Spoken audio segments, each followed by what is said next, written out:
Welcome back.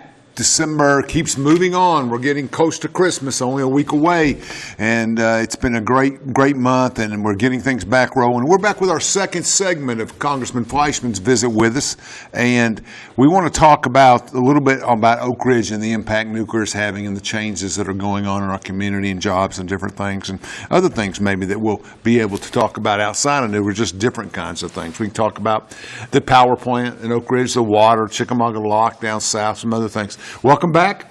It's always great to be back. Merry Christmas, Happy Hanukkah. Yeah. It's always good to be back with you, Alan, and in Oak Ridge. Oak Ridge, yes. Okay, so we see all this construction going up. We see all of this stuff, and sometimes I worry that it's a whole lot of, it's like a bunch of applications, that they're all here to do work and to be part of the nuclear, but they're different. But jobs are coming. People are doing it. We have lots of people in our local governments that are active, that care. Our state government has been very supportive. I think, you can grade Governor Lee on a number of things, but his participation in the nuclear progress of Tennessee has grown to legacy for him. I think he's just done an outstanding job. He's been a great partner with me. He's taken the time. I can hearken back to the time that Senator Alexander and I called him up as a new governor, and I said, we need to take you to Oak Ridge National Lab. We need to show you Y-12. We need to show you the great Oak Ridge Reservation. When people first go through it. And it was like, wow. And I said, Governor, there's two types of governors in Tennessee. And I thought he was going to say Republican and Democrat. I said, no, those who really love and cherish, like I do, what we do in Oak Ridge, and those who don't. And I hope you're the former, and he has been. He's worked with me time and time again. He's put up about $60 million specifically for seed money to attract companies here. I've got about $10 billion with a B dollars flowing in of federal investment as chairman of Energy and Water, and I want that to continue. But if you build it, and you build it in Oak Ridge, you build it in the best place in the nation, yes, it will grow, it will prosper, and we are winning. Yes, I think we are. And I think over all of the other places in the country, East Tennessee seems to be where everybody's coming to. And the more that come, it's like I had a buddy owned a chain of restaurants when I lived in Pittsburgh, and we always traveled and did stuff together. He had a chain of restaurants, and he'd go into a town. He always taught me, he says, you build where all the other restaurants are. You don't build somewhere else.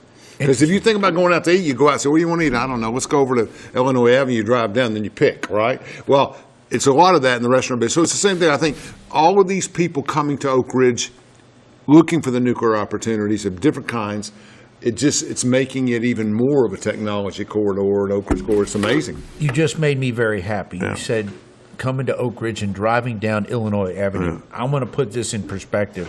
When I was elected in 2010, and I can remember leaving your house and going back down and Illinois Avenue, and Oak Ridge has cut down signs and the like, so it was like "Uck for Congress," and I said, "Gee whiz, I don't know if I'm going to win or not," and thank God we did. Yes, we did. But I would look on both sides of Illinois Avenue, and I said, "Wow, what potential's there?" But it was down, it was desolate. Today it is booming. You drive down Illinois Avenue, and that's part of that great growth. Yeah. We attracted so much capital and business, and everyone's worked together, local, state, federal, E-Tech. You've been a big part of this, Alan.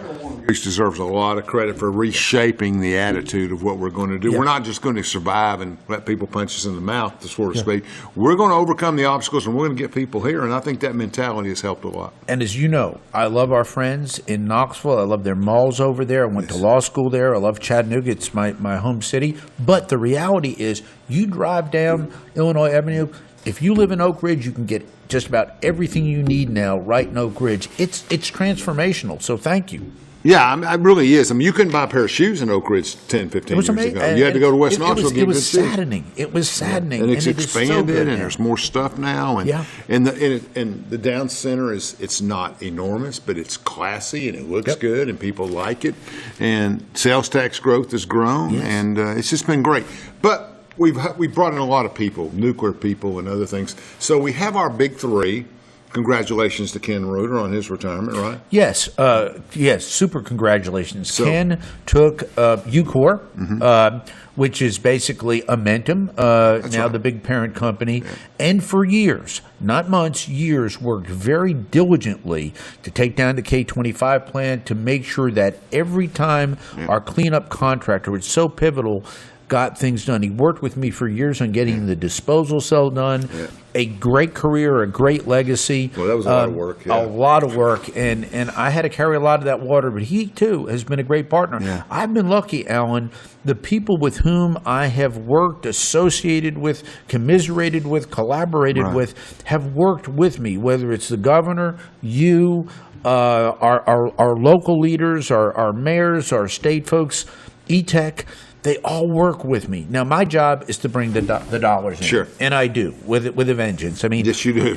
when I came to Congress, we were about $3 billion. We're about $10 billion now. It's incredible.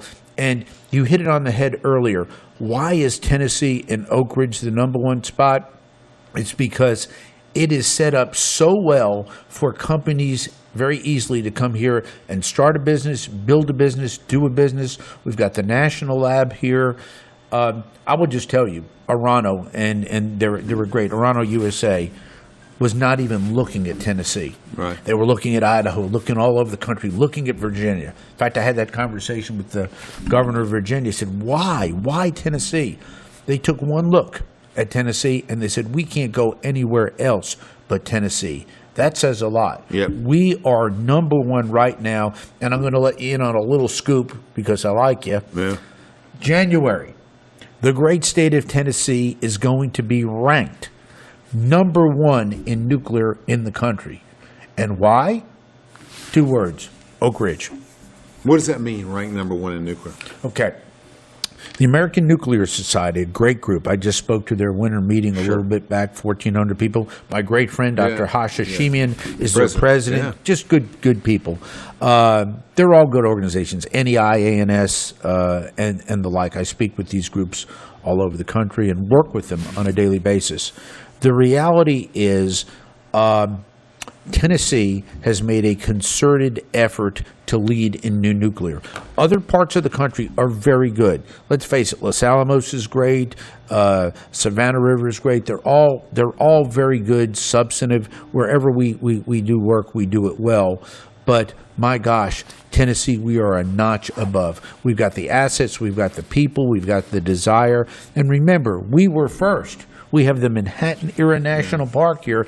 I worked hard on that to get that done. Yeah. It's actually in 3 places. It's in Hanford and in New Mexico, but it's here as well. So why? Because our whole community is dedicated to doing that. But Tennessee is just amazing. Okay, so let's go down the turnpike and let's leave town and we head out to Horizon Park and those areas. We got the new training center on the left. Yes. I mean that state and federal venture. Yeah, there was a couple of events. So that's a Yep. big thing that came, that we do more training for different situations, 911 responder by. Yes. So if you have some nuclear somewhere, this is the place you come to learn how to handle it and do things. So we get a center point for that. Rana was a big splash 2 years ago, and I think it's continued to do to progress and wait on funding and get it done. What are some of the other? BWXT's building a facility. I talked to one of the guys in charge out here. I talked to him at a dinner not long ago, and I mean they're very excited. Another great company. By the way, BWXT's expertise is fuel. They do cleanup well. They do other things well, but the reality is they've got the contract for fuel, for Navy fuel, and they do it in Irwin, Tennessee. It's not my district, it's the 1st district, but they do it very, very well. Oklo chose to come here originally to do uranium down blend and reprocessing. Now they're actually looking at doing plutonium. That's a whole other set of questions I'll leave alone for now. It is, but the point is they want to do it here. Whether or not that comes into fruition, they're choosing us. Are they building a building? They will. Okay. They sure will. Another great plan.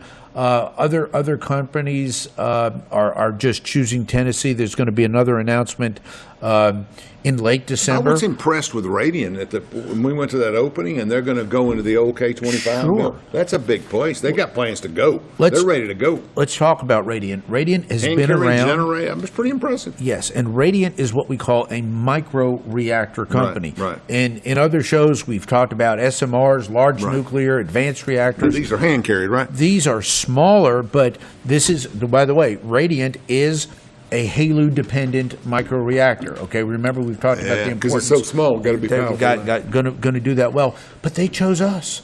They maybe started in other parts of the country, but they all come back to Oak Ridge and They look like they're going online. Yep. They're not waiting around. Yep. Those generators are ready to go, right? Yes, and I want folks to hear this. It's not a month. A week does not go by that some company comes in to see me in the nuclear realm. They may be on fuel, they may be on reprocessing and the like, and they say, how do we go about getting into the great state of Tennessee? We have built it. They want to come here. And I set them up with the appropriate state people. Stuart McWhorter is a prince. He's the state ECD director. By the way, he's now he's the new deputy governor. He got a promotion, but he kept through things. But great, and Bill Lee's done great, and Brandon Gibson, dear friends. Sure. But all I have to do is say, contact these people. They'll help you. We work together so well. And you're right. Our local leadership here in Oak Ridge, we work as a team. And I cannot ever talk more well about E-Tech. E-Tech is something. Tracy does a good job, doesn't she? Tracy does a good job, but that room is just so full of academia. I think I've seen a vast improvement in E-Tech over. Not that I'm the judge, but there seems to be more enthusiasm in the last couple of years. It's booming since Tracy took over. Yeah. Yes, it is. She's a wonderful lady. Yeah, she does a good job. Okay, so we got more. So, how many jobs is our projection? How many jobs could be created by all this? I'm going to talk economic impact. Yeah, that's what a I few want to talk years about. ago, my $10 billion that I infuse into this reservation was projected then to produce $50 billion worth of annual economic benefit. Now, why is that important? Obviously, right here in Anderson and Roane counties, my district, but Knoxville. But let's think about some of our other communities, which I love, in Campbell County, in Morgan County, in Scott County. These are my constituents. Those economies there have not traditionally done as well as they have in Knox County or here. People come from there, and literally, I hear it almost every day, and work here in Oak Ridge. Great paying jobs. Then they go back, live in their wonderful communities, whether it's in Wartburg or Sunbright or Oakdale, all those great, oh my gosh, beautiful communities. They bring those dollars back, and that helps economic development in their communities. So this has become really one of the great epicenters. If you talk with our great governor, Bill Lee, dear friend of mine, he will tell you they're looking for different places around the state. They got Ford in West Tennessee, Middle Tennessee's booming, but Oak Ridge is such a great economic driver. And the Oak Ridge-Chattanooga partnership that I put together back in President Obama's days. I mean, President Obama and I did not agree on a lot of things. One thing we agreed on was Oak Ridge. Yeah. And when he told Ernie Moniz... He actually referenced O.R.L. in his 2012 State of the Union. Remember that? He did. And despite our differences, and they were strong on some things, he knew... and I told him a long time ago what I will build, and that's 15 years ago. I will build something in Oak Ridge that will last a legacy in America that will rival the Manhattan Project. And Chris Wright, our current Energy Secretary under our great President Donald Trump, has said what? We are ready for a second Manhattan Project, and where is it going to be? Oak Ridge. My call on that, though, and having met Chris and done some things, I think what he's trying to tell everybody is you better get moving faster. See, the first Manhattan Project, we had to go. We were in the middle of a war and we had to go. And I think what's important is to start getting things done in an expedient way and to be accountable in shorter periods of time.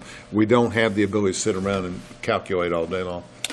Thank you for saying that. David Wright, who is the head of the Nuclear Regulatory Commission. Met him. Remember we had brought him dinner here. the other night. Yeah. Everybody comes to Tennessee. Yeah. And we thank Navarro for that, too. We do. That was a wonderful dinner. But for me, so our listeners know, what do I say to stakeholders? Now, let's face it. I like it when Republicans win. I'm always going to be honest with you. When Republicans win, I'm happy. But when we don't, especially at 218. Okay. Yeah. When we don't, I actually worked well with Secretary Granholm. Yes, you did. And what did I say? I want you to come to Tennessee. And what did she say? Chairman, I will come to Tennessee. And she did. And we had very good discussions, positive discussions. Now, obviously, it's easier to agree with Chris Wright. But David Wright has taken the Nuclear Regulatory Commission. That's a 5-person board. Yes. And he is going to say what took 4 years will now take 2. What took 2 years will now take 1. What took 1 will take 6 months. It will be done efficiently, safely, and they're a pay-for-use service. So they don't get annual appropriations from me.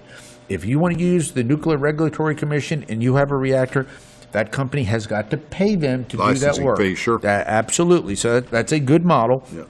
I think the taxpayer really appreciates that, because if you're serious, you'll pay them to review you. But we've got to move it much swifter. We are too slow in American nuclear. That is not going to be the That's case. correct. Across the board. We're going to get much faster. These 15-year and projects better. are crazy. Yes. And it just builds up costs. Yes. I mean, it's unfathomable. And I think Chris Wright and David Wright. Donald Trump, Oh. David Wright, they understand we got to go now. I was at the White House a while back. Well, early ago. December, Yeah. and had a great talk with Susie, and we were in the West Wing, and Tell the audience who Susan Wild Susie is the chief of staff to the President of the United okay. States, and of course I get along well with Donald Trump. Truth in Advertising, he and I know each other very well.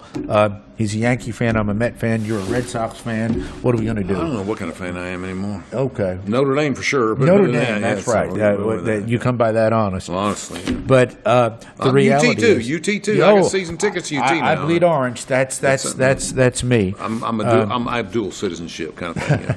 Go ahead. I used to love it when the priest would show up in orange with the collar. That's right. Yeah. Tennessee fans. But be that as it may, on a very serious note, I spoke with Susie about TVA, about Tennessee and new nuclear. Everybody. I mean, the President of the United States knows exactly what we're doing in our community and is thrilled about it. Yeah. And we are literally leading one of his key endeavors, but it's an endeavor that is going to help our country because we need more energy. My wife is not very political and the like, but she'll on occasion be in rooms I'm speaking, and she said, "You're talking about all these wonderful things you're doing, but you're not telling us why." That's so, right. Gee whiz, thank you, Brenda. And she was right. We need more energy in this country. The demand for energy is booming, not only here in Tennessee, but all across the United States, all over the world. Artificial intelligence requires tons of energy. But even for our manufacturing and things like that, that's why we can't fail. That's why I can't fail.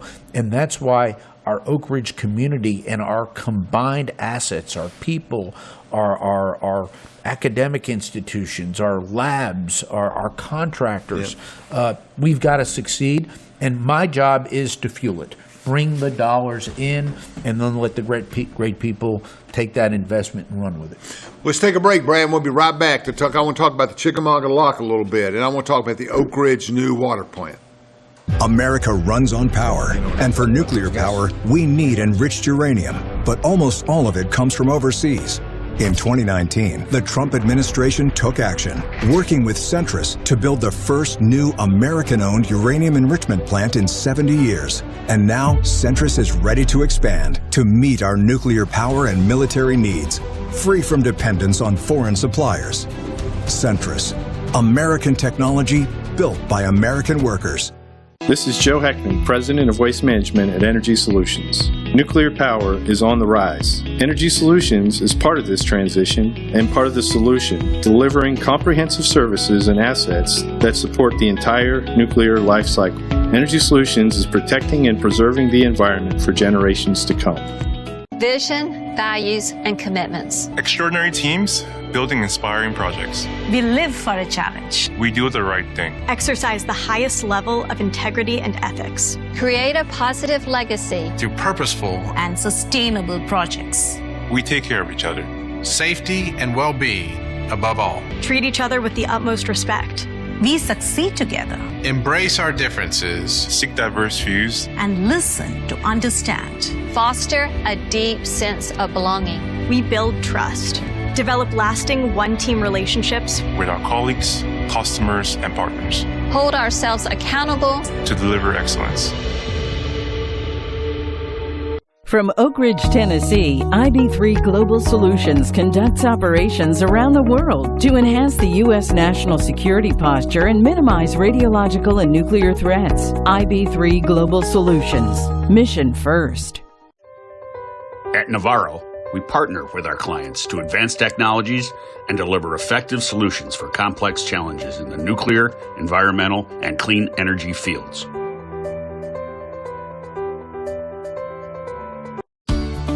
Josh Anderson is a Republican who has fought for families across Anderson County throughout his adult life. Josh is a farmer, a husband, and a father.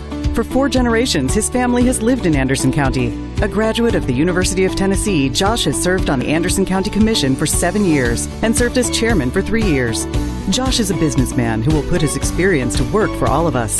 A supporter of term limits, Josh believes 2 terms as mayor is enough. Josh Anderson believes leadership starts with listening. Feeling overwhelmed with your business finances? At P&L Business Services, we handle all your bookkeeping, payroll, and tax needs. From federal tax returns to QuickBooks training, we've got you covered. With over 25 years of experience, we provide customized packages to fit your business. Focus on what you love most, building your business. Let us take care of the rest. Call 865-294-4792. P&L Business Services, empowering you to grow your business.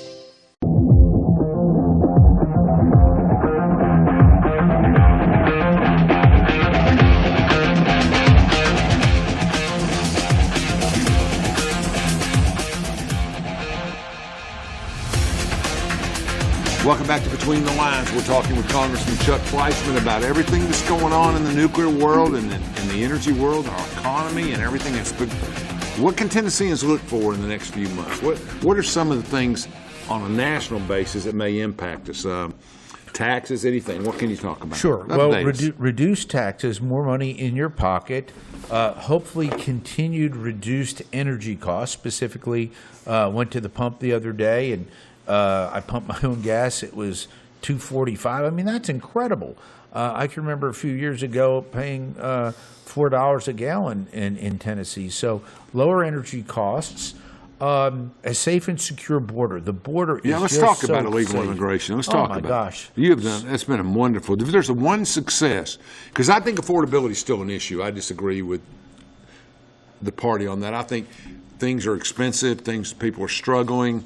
The group we would call the disenfranchised affordability group. is an issue, but Republicans have the best solutions to deal with the affordability problem. I hope so. The Democrats never have because they don't understand basic economics. I'm sorry, that's my little partisan pop. I have no problem with that. I have no problem with that. And I agree Dems with that. just don't get it, okay? I'm not sure Republicans see it clearly. They That's raise my costs, problem. they raise regulations, they raise taxes, ultimately those costs have got to be put on. You reduce taxes, you reduce regulation, you keep labor costs in conceivably, line, you're correct. and you win. The problem, philosophically, you're correct. Yes. But the problem is when your group shrinks and their group expands, yes, you lose power.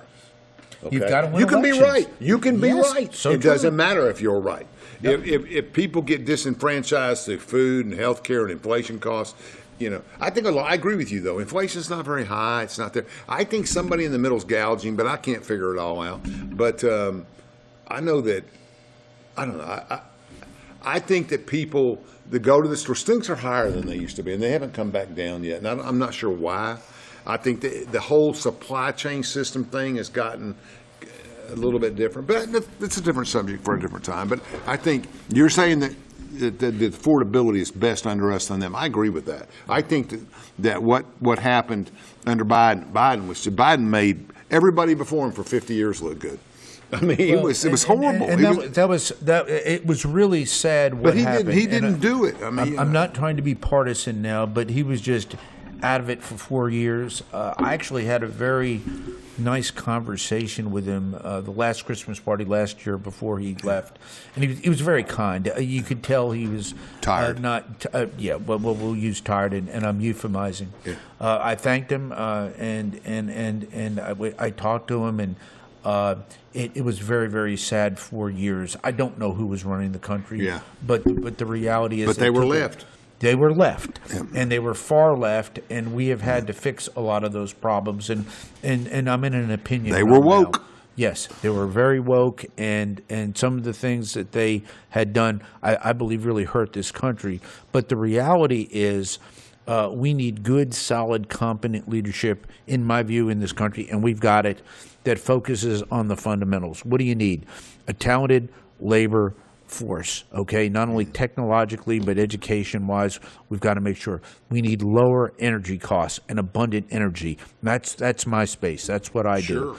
We need a strong national defense. We need a safe and secure border. It's all technology now. Yes. Respect for the rule of law. Respect for law I use enforcement. that all the time when I'm My campaigning. gosh. Fundamental things. And that's the immigration issue. We were talking about that. The immigration issue is you can't just walk in here and claim membership if you haven't signed up for a membership card. We can debate whether who should get in, who should get out, but I kind of like the incentive program, to be honest with you. I think that's helping get a lot of people. But I get complaints from far conservative people that say, we were talking about 5 million and now we've only done 500,000. What's the problem with the deportations?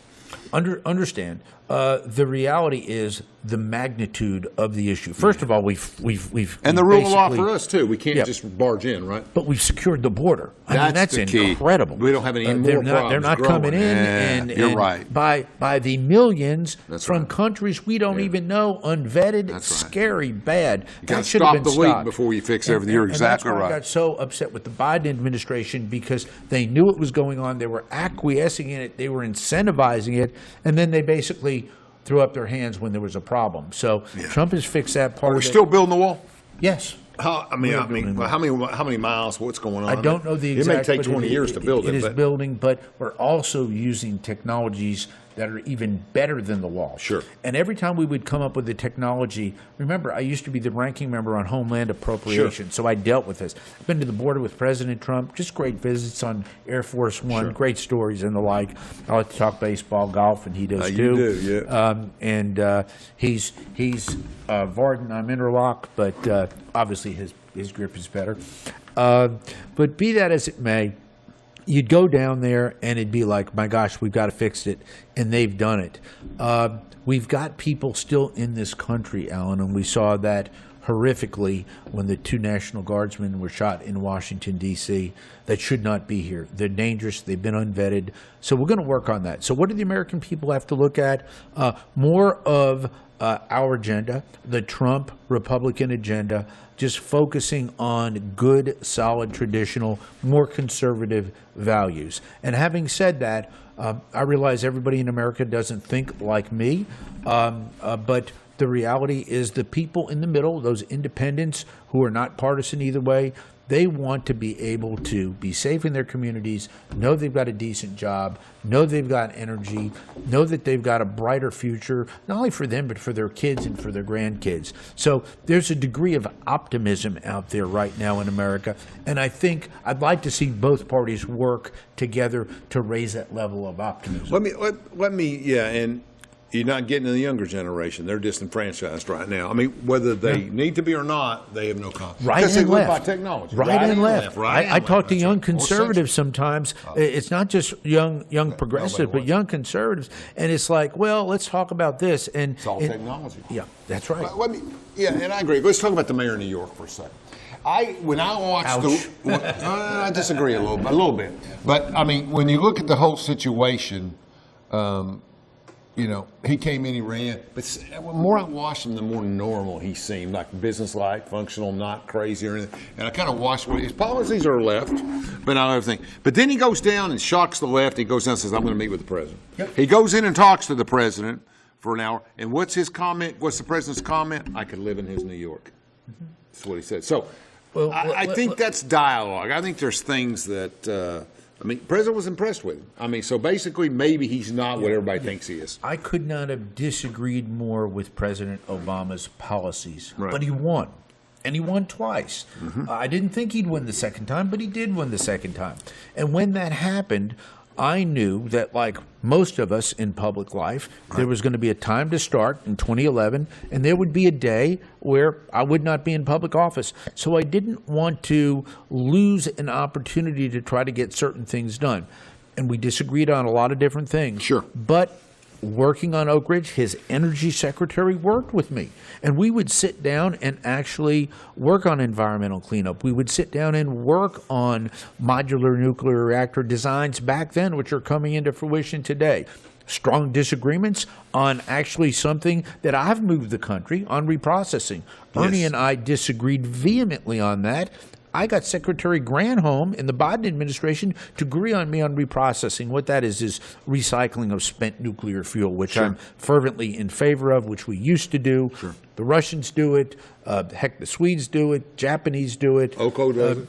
Oko's going to do it, and Curio does it, or will do it. But the reality is that was a fundamental shift, I think, from a Jimmy Carter view of that, which the Obama people had. But bottom line was those chunks of time for administrations. It's much easier, obviously, for me to sit down with the Donald Trump, Susie Wiles, chief of staff, and talk, because we're going to be in agreement on 95 to 98% of the stuff as opposed to 10% of the stuff. But at some point in time, you talk about Mondami. When people win, I didn't want him to win. I think Cuomo blew it, okay? Having that Squila in the race really hurt, because that was 13 to 15% wasted. He was never going to win.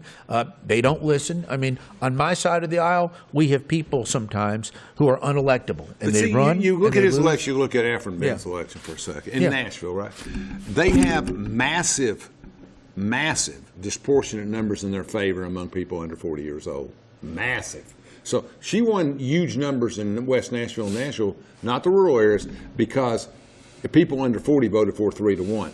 Same for Mondami. People under 40 voted for him 3-1 and turned out. And that was enough to win the elections. Well, the demographics of New York City, New York, 5 boroughs, all unique, all different, 4 of them overwhelmingly Democratic. Staten Island is not. Actually, the Republican member in New York lives in Staten Island and has a little piece of Brooklyn.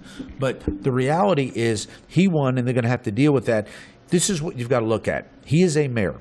What is the authority of mayor? That's right. And is that more figurehead? Do they have votes? Does he have the legislative support for his policies? That's right. And the reality, so they can espouse a message, unlike a president who can come in with a message, Republican or Democratic. But he'll have the same kind of power that President Trump does. He can put down orders and hiring and firing and redoing things.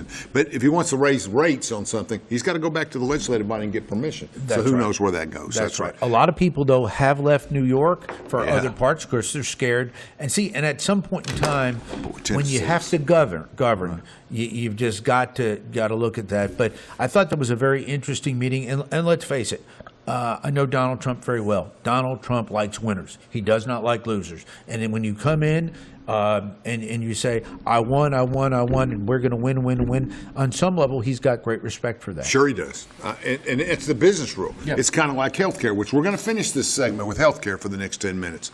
You and I disagree a little bit on this, but we got major problems. And I'm not talking about subsidies for the health care stuff that's been in question this month. I'm talking about regular Medicare payments, regular things. My accountant has written a post, and she has been talking about how much seniors are struggling. My mother-in-law was denied after they made her go through 3 weeks of procedures.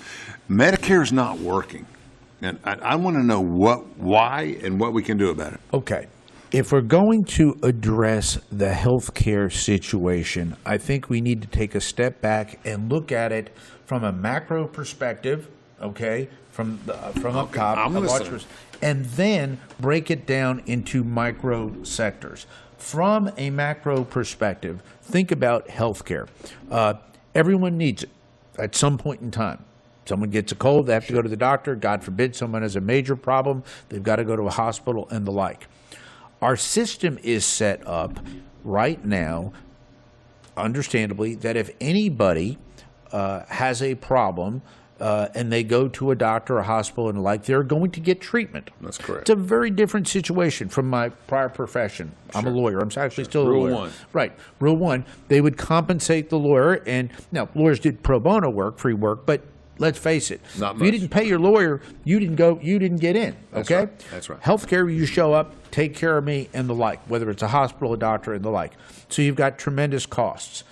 Inflation within healthcare has been skyrocketing. Why? Because basically things have cost more. Now, I will say this. From a technological standpoint, our breakthroughs, whether it's on cancer and research, are expensive. They're expensive and they're good in pharmaceuticals and the like. But from up top, we've got to figure out, okay, who pays and who doesn't pay? Do people have private insurance? Do people have Medicare? Do they have Medicaid, or in Tennessee, TennCare? Or do they have no insurance? Is this uncompensated care? And where are the dollars in health care going? I hear from providers every year, doctors saying, my rates of compensation for a procedure, okay, we're going to work, Dr. X is going to work on this finger. The reality is they keep getting their rates cut, but their cost of doing business, hiring a receptionist, hiring somebody to file insurance claims. Now, the bureaucracy of insurance filing and claims, and you talked about people getting denied. I hear this every day. So what do I think we need to do? The reason I've always said Obamacare was and is a failure is you never had bipartisan, bicameral cooperation. It was a Democratic cram down then. Parts of it have fallen apart. It is just not working. That's why they talk about these additional subsidies. Okay. The reality is, I think Americans need to come back to the table. Okay? Let me stop you there. Sure. You came after Obamacare. You won it. You defeated it. Then you went back, the famous John McCain vote. We get back, and you had no answer. You haven't done anything in 8 years. We didn't, because it's still the law. Obamacare is still the law of the land. Well, you control the houses. Why haven't we overthrown it? Because you need 60 votes in the United States Senate. Okay. Same reason we got shut down by the Democrats and the like. So we've got the problems out there in several sectors: delivery, care, cost, you name it. Incentivizing young people to go into medicine. One of the saddest things I've heard is, my grandfather was a doctor, my father was a doctor, they both told me not to be a doctor. Well, I want that person to be a doctor if they want to do it and make a good living. This is what I really think we need to do. We need to get all of the stakeholders at the table, okay? Providers, insurers, patient advocates, hospitals, doctors, and say, okay. Get to it. Go ahead. Where are our dollars? What do we have apportioned for that? Let me start that part. You don't have enough dollars. You need to raise revenue. You're taking a small piece of pie and trying to figure out how to split it up with a bunch of people. With the technological advances that we've had, which, to be fair to you guys, with the technological advances we've had, medicine, we've lived longer, medicine's become more expensive, so the old formula doesn't work. So how do we get more money into that system? The only way to do it is to raise rates. I disagree. I think what we need to do is make sure that the dollars we are spending are dollars wisely. I agree with that. That we're not spending money on, in all due respect, people who are not even in the system, illegals that come in and get whatever, whenever, and put a burden on the system. I agree with that part. That's still not there. I don't think that's going to add up enough to make the difference. But do you? We need to streamline it. But the reality is, whether it's private insurance, whether it's Medicare, Medicaid, and the like, look at these systems. We could get everybody to the table and say what works. And I think tort reform is going to have to be part of that as well. I agree with that. I mean, we had a time in America where malpractice rates for doctors were going through the roof. OBGYNs, a lot of them stopped delivering babies. They said, I'm just not going to do it. I think we need, and I think we can use the tax code too. I mean, we did it in other things, and we cut the lawyers off in some things. I've had an idea, and people, some said, gee, that's interesting. We've got a lot of retired physicians who said, look, I've made my money. I'm not going to deal with all these problems. Some doctors have said, look, I'm not even going to deal with insurance. If you come see me, you're going to pay me, self-pay, and like, but a lot of people can't do that. Yeah. But the reality is, use the tax code. Maybe have a way of saying to a retired physician who's 65, 70 years old, guess what? You come back and you work in the system, we won't tax you on your income. Come back in the system, we need your talent. Okay? Different things like that. Sure. But we're good. Here's the key. Like pre-medical clinic in Oak Ridge, you know that. Sure. Same thing. You have volunteer doctors coming in, other people. They're helping people. It's amazing. But Alan, I think what we really need to do, and this is what Obama failed at. He never reached out for bipartisan support, and he would have gotten it. Guys like Phil Rowe wanted to sit and say, look, let's get people in here who understand the economics of medicine. Yeah. All due respect. Beauchamp, right? Yes, one of my favorites of all time. Yours too. Helped you out there. Be that as it may, the reality is, unfortunately, the Democrats don't understand economics, whether it's in business or in healthcare. And I'll say this. Everything's free for everybody and the like. Well, there's a cost to that. That's why you get them sometimes have the right heart and the wrong mind. Sometimes they have the wrong heart and the wrong mind as well. But on healthcare, they just don't understand the economics of it. So get everybody together. Well, if they tax everybody at 40%, they'd have enough money. That's their theory, right? Well, they'd tax them at 90% if they could. Used God to be, bless them. no days. Yeah, Reagan changed all that. Reagan changed that. I'd have never got to where I was in life if it had not been for Ronald Reagan. 86 tax act. Yes, Yeah. absolutely. But this is where I think the solution lay. The American people force Republicans and Democrats, members of the House and Senate, and the administration and industry leaders to come together and sit at the table and lay out proposals that will get us back on track. And I we agree. have, and it's got to be bipartisan. And you're talking to a very partisan Republican. Yes. Civil rights, which I'm very passionate about, as you know. You're very bipartisan on that. Yes, for sure. I support civil rights wholly, and I'm so glad that we're going to get a civil rights park in Oak Ridge. A great collaboration to get that done. Wonderful people from your era and actually before. But the reality is we've got to get bipartisan support and buy-in if it's going to last. If we don't, if it's one way or the other, it won't last. It'll be looked to be voted out or torn down. That's one of the main things about Obamacare. It was designed to do certain things that it never got done, and it was a one-way street. It was all Dems and no Rs. We've got to get everybody in. It's on the table. We're voting on it. We're starting to get things done. We'll say that here. December And groups 18th. will scream about it. Some people on the right and left will scream about it. DACA going to get their extension for a year or 2 years? How are you going to deal with that problem? We just can't cut them off. We can't get to 60 votes. We can't get anything done. There's a chance we may just go into the next year without anything.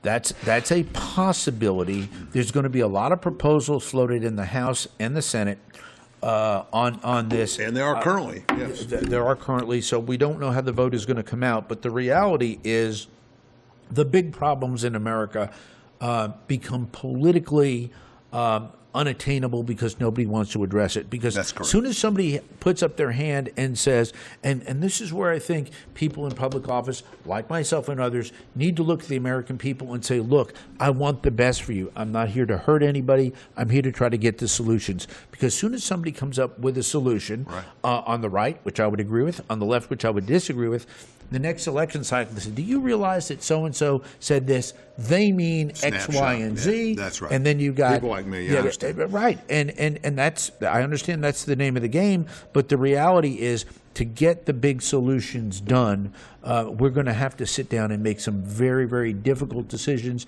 that not everyone's going to like. If we raise Social Security 1%, hypothetically, that's a lot, and not a half, you would generate hundreds of billions of dollars in revenue. The question is, people just don't want to hear that. And what's happening in return is their benefits are paying the price because we don't have enough going on in Social Security. It's interesting. There's a lot of different economic solutions, but you're right. You got to fix the problems of spending first because if we're messing up, more money ain't going to cure nothing. Well, and let's face it, we're facing one big dynamic, the age game. People your age and my age are going on the rolls of Social Security and Medicare about 10,000 a day. When it was started, there were more people working, paying in. So regardless of the dynamics, and that's going to continue until the baby boomers. I was born in 62. What is 64 the end of the baby boom, I believe? I think so. So as these people age out and we get more younger payers into the system, some of that is going to resolve itself. But until that time, we're going to have to work on that. And I will tell you this, we're going to have to deal with Medicare probably within the next 5 years. Oh, yeah. We've got to. You got to. I agree with that. And let's talk about another problem, labor. Basically, as people age out and we don't have enough young people, there are some of those foreign immigrant workers that we need. Now, President Trump wants to, he wants get to the criminals sell out. them. He's getting the criminals out. Yeah, that's what we need. That's what we need. But we're going to have to look and see. There's a lot of jobs out there that we need to be filled. And conservatives are screaming to me about the 600,000 Chinese he wants to bring in.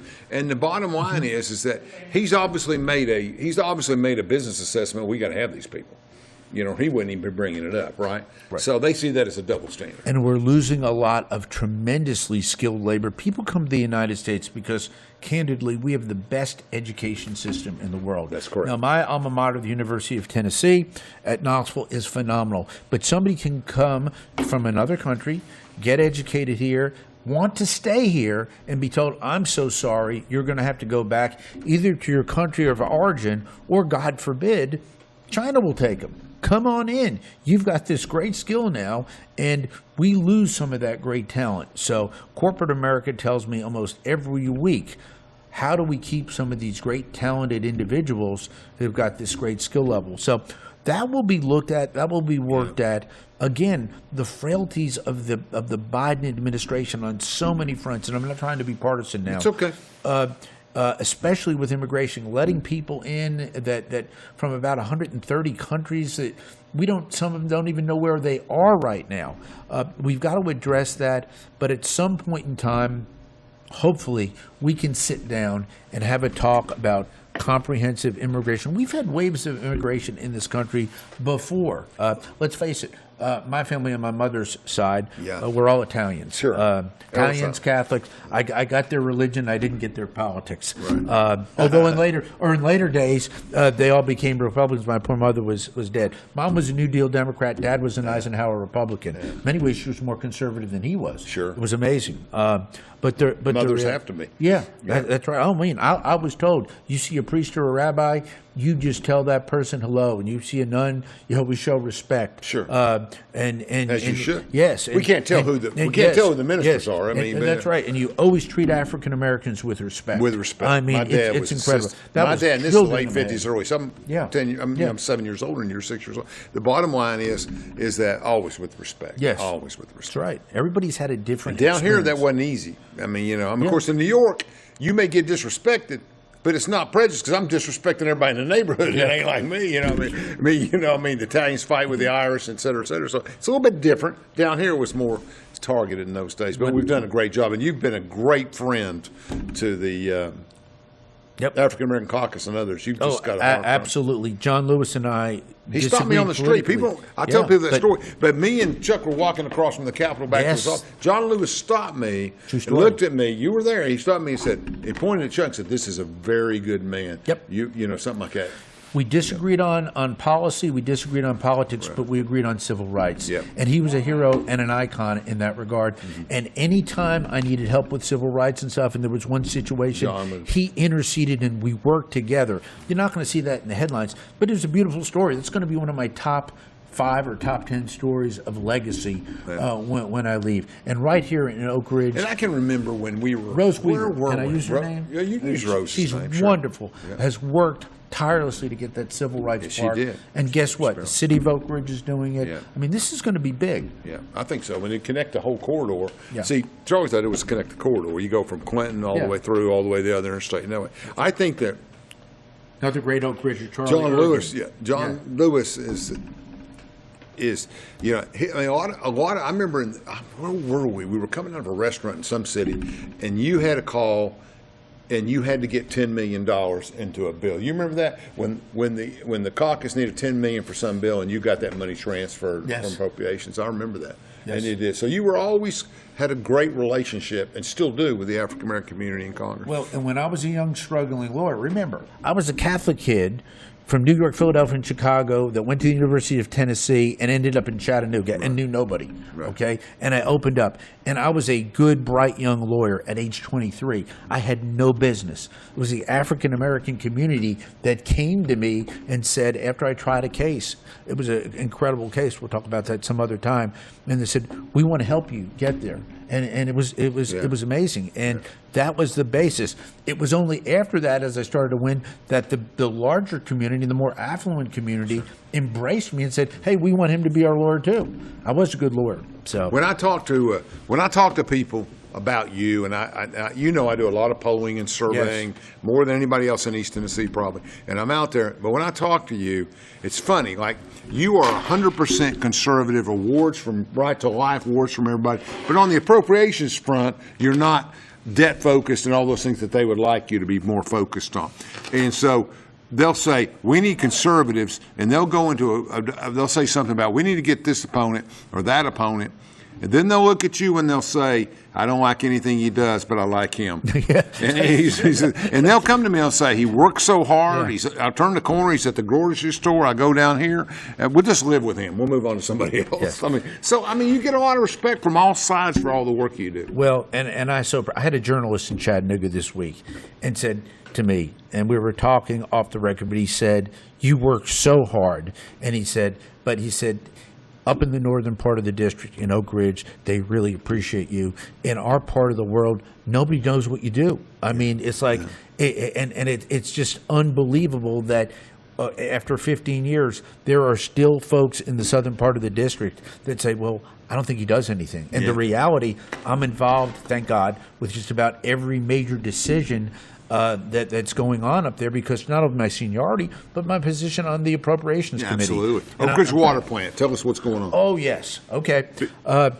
It's amazing. With all of the money that we have going in, federal investment through DOE and other agencies into Oak Ridge, for years, the Department of Energy has not done the city of Oak Ridge right, in my view.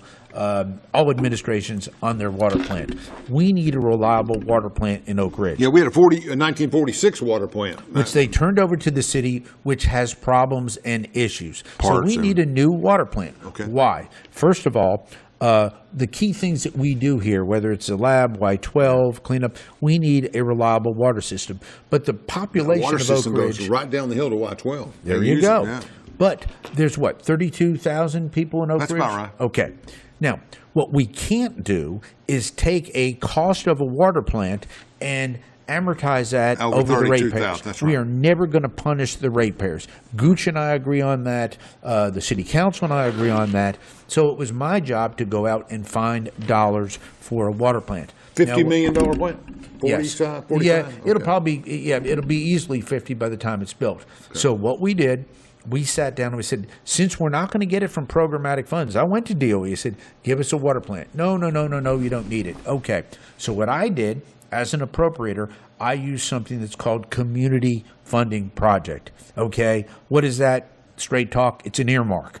I went in, and for several years now, I've gotten between $3 and $5 million for the Oak Ridge water plant through appropriations as a direct earmark for the city. So we will get that built. We need a reliable Have we started water construction? Plant. They've started construction. The groundbreaking with Mayor Gooch and others probably about 2 years ago. So I don't know where it's at, but I do know this. The funding will continue. One year I got $5 million for it. It's an annual process, but the reality is Oak Ridge needs a modern water plant for not only its citizens, but with all that we do with DOE, and we will not do that on the back of the ratepayers. There it is. That makes sense. Give us just a couple minutes. Oak Ridgers, you talk about the South not knowing, because your district runs from Georgia to Kentucky. Absolutely. Border to border, all the way up and down. Yep. Yeah. Wonderful. So the bottom line is sometimes the South doesn't know the North doesn't know the South. But Chickamauga Lock, you've put hundreds of millions of dollars into. Yes. So the question is, why is that so necessary? I've been down it a couple of times, but why, you get in, you take your boat, it drops you, it goes out. But why? How much time do we have? You got about 3 or 4 minutes on Chickamauga Lock. Okay. Chickamauga Lock. FDR built the Chickamauga Lock as part of the New Deal. Okay. What dam is in there? Well, it's the Chickamauga Dam and lock. It was together. Okay. Okay. So I'm from up it's here. on the Tennessee River. Is it that necessary? Yes. Water traffic getting things not only to Oak Ridge, but it's critically important Types to of Knoxville. industries. I'm going to cut you off a little bit. 'cause you're short. Agriculture, chemicals. Okay. You name it. It's the most. Can't ship them by train? You can't. It's too economical to go by barge. It is the most economical way to Cheap. get big bulk goods Got it. to there. Got it. So, the Chickamauga Lock that was built in around 1940, President Roosevelt came down and gave a speech actually there. Okay. But is in bad condition and has been in bad condition. My predecessor worked on trying to get it funded and got it started, and then it stopped. And when it stopped, I went to Congress in 2011. We could not get programmatic funding at all for the lock. So it lay fallow for 5 years. No money went there.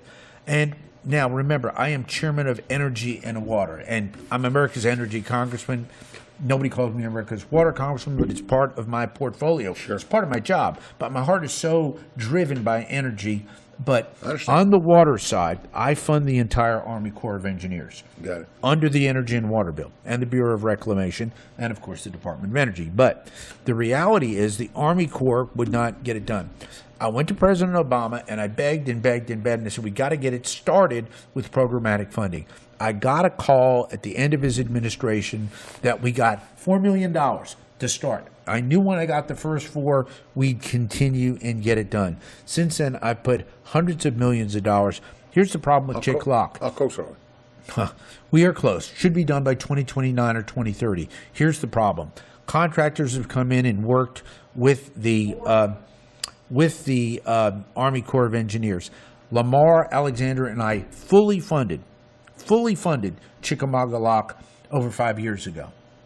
About 2 years ago, knock, knock, knock on the door. Congressman, we got a problem. Contractors came in and said, we've kind of got a problem. We've run it into the ground. We need more money. I was chairman of Energy and Water. It wasn't in the budget. I beat up on Biden administration all the time. This was not their fault. Why? Because they thought it was fully funded. Because it was fully funded.